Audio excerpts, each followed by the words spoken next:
दक्ष news, सामान्यांच्या हक्कासाठी नेहमी दक्ष।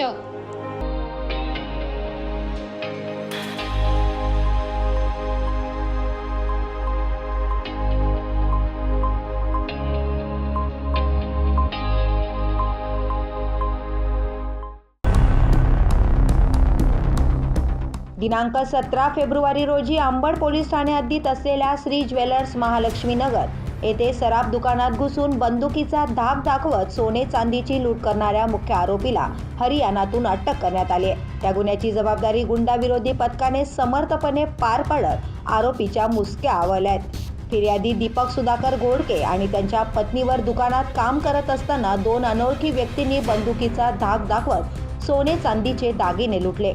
त्या लुटीनंतर त्यांनी पळ काढत फिर्यादीच्या डोळ्यात स्प्रे मारून त्यांच्या तिसऱ्या साथीदाराच्या बुलेटवरून फरार झाले। त्यामुळे याबाबत अंबड पोलीस ठाण्यात गुन्हा दाखल करण्यात आला होता।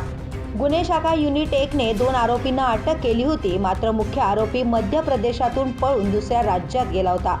संदीप कर्णिक पोलीस आयुक्त नाशिक शहर यांच्या आदेशावरून गुंडाविरोधी पथकाला तात्काळ आरोपीला अटक करण्याचे निर्देश देण्यात आले होते। पोलीस उपायुक्त प्रशांत बचाव, सहाय्यक पोलीस आयुक्त संदीप मिटके आणि वरिष्ठ पोलीस निरीक्षक मधुकर कड यांच्या मार्गदर्शनाखाली गुंडाविरोधी पथकाने ही मोहीम राबवली।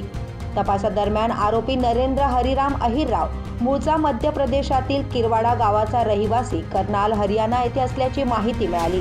गुंडाविरोधी पथकाने सहाय्यक पोलीस निरीक्षक ज्ञानेश्वर मोहिते, मलंग गुंजाळ, विजय सूर्यवंशी, प्रदीप ठाकरे, अक्षय गांगुर्डे, गणेश भागवत आणि इतर सदस्यांनी कर्नाल येथे जाऊन आरोपीला पहाटे 4 वाजेच्या सुमारास अटक केली।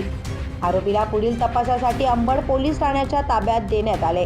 ही संपूर्ण कारवाई पोलीस आयुक्त संदीप कर्णिक, पोलीस उपायुक्त प्रशांत बचाव, संदीप मिटके, मधुकर कड यांच्या मार्गदर्शनाखाली यशस्वीरित्या पार पडली।